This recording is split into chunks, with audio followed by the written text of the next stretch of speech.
Bab 3, teknologi di sekitar kita. Yang A, ide pokok dan ide pendukung dalam teks. Yang pertama, ide pokok teks. Ide pokok atau gagasan pokok merupakan ide yang bersifat umum dan dijelaskan oleh ide-ide penjelas atau ide pendukung yang bersifat khusus. Ide pokok mewakili paragraf. Pada satu paragraf ada satu kalimat utama yang berisi ide pokok. Kalimat utama dapat terletak di bagian awal, paragraf deduktif, tengah, paragraf ineratif, bagian belakang, paragraf induktif, atau di bagian awal dan akhir teks, paragraf campuran. Yang kedua, ide pendukung teks. Ide pendukung merupakan ide yang memperjelas ide pokok. Ide pokok memerlukan ide pendukung agar pembaca dapat memahami makna paragraf. Ide pendukung dapat berupa data, kalimat penjelas, kronologi, maupun sebab dan akibat dari suatu peristiwa. Ide pendukung memiliki kalimat yang berupa kronologi kejadian, contoh uraian, data, dan sebagainya. Yang ketiga, ide pokok dan ide pendukung dalam buku. Ide pokok dan ide pendukung dapat pula ditemukan dalam teks panjang berbentuk buku. Buku ditulis oleh penulis dengan menentukan ide pokok terlebih dahulu. Ide pokok yang menarik akan membuat pembaca penasaran dan tertarik membaca buku.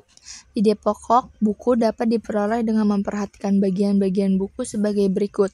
Yang A, judul di halaman cover depan buku. Yang B, halaman cover bagian belakang buku berupa ikhtisar isi buku. Yang C, daftar isi buku yang memberikan gambaran kepada pembaca mengenai isi buku secara utuh. Yang keempat, ide pokok dan ide pendukung untuk resensi. Ide pokok dan ide pendukung sebuah buku dapat kamu tuliskan ke dalam bentuk resensi.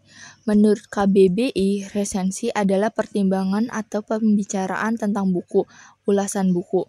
Resensi juga berisi penilaian tentang sebuah karya berupa buku, novel, film, drama, lagu, dan karya sastra lainnya. Untuk menulis resensi buku, perhatikan unsur-unsur berikut ini: judul resensi, sampul buku, identitas buku, bagian pendahuluan, isi resensi, penutup. Yang B, menyampaikan hipotesis. Yang pertama, pengertian dan ciri hipotesis. Hipotesis merupakan dugaan sementara dalam sebuah penelitian atau pendapat yang kebenarannya masih diragukan.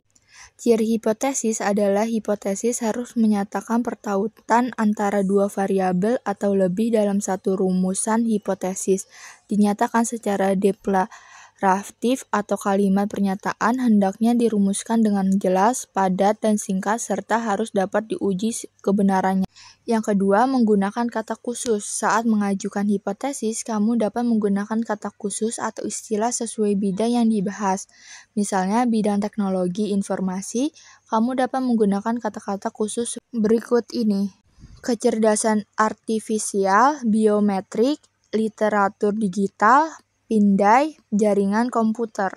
Yang C, proses. Yang pertama, jenis dan cara diskusi. Ada beberapa jenis diskusi, antara lain diskusi kelompok, kongres, rapat, simposium, lokakarya, seminar, dan diskusi panel.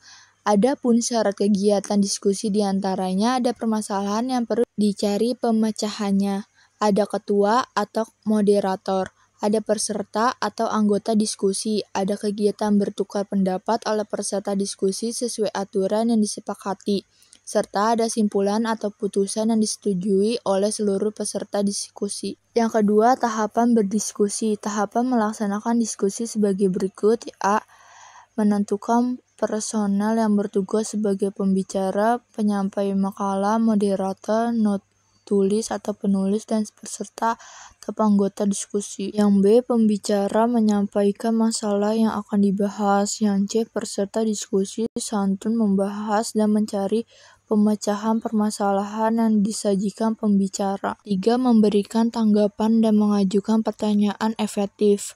Peserta diskusi dituntut mampu menyampaikan pendapat, memberikan tanggapan, sanggahan, dan pertanyaan secara tepat. Yang D, menulis teks diskusi. Yang pertama, ciri teks diskusi.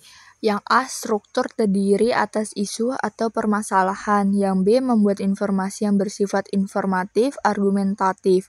Yang C, ciri kebahasaannya. Yang kedua, konjungsi intrakalimat dan antarkalimat.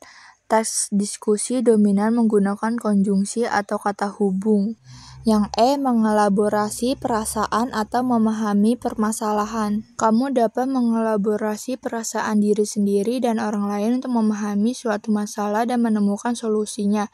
Misalnya untuk memecahkan permasalahan tentang kemajuan dan bahaya AI. Itu, ikutilah tahapan berikut ini. Mencari dan mengumpulkan informasi sebanyak mungkin tentang permasalahan yang akan dielaborasi. Yang kedua, memilih dan memilah informasi yang memiliki data dan fakta yang akurat dan valid, serta dapat dipertanggungjawabkan. Yang ketiga, mengolah informasi untuk mencari solusi atas permasalahan yang dihadapi. Yang keempat, kamu selanjutnya dapat menyampaikan solusi hasil elaborasi perasaan dan pikiran kepada teman.